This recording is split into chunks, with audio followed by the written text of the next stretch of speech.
Првиот човек на МВР заработи интерпелација. Како што кажа координаторот на пратеничката група на ВМРО ДПМН, Никола Мицевски, тие бараат смена на Оливер Спасовски поради несовесна, нестручна и селективна работа по насока на својата партија, а спротивно на уставот и законите.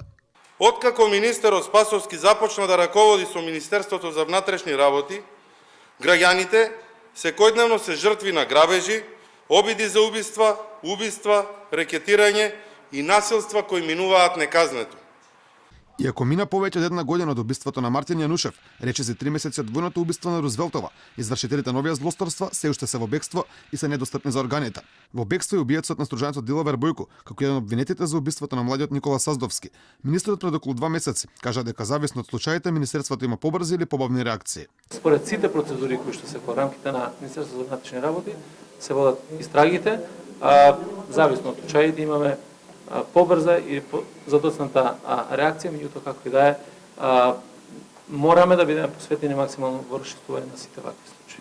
Од опозицијата велат, доказ дека МВР не си ја врши работата како што треба, е истражувањето на Евробарометар објавено во септември, според кое доверба во полицијата имаат само 34% од граѓаните.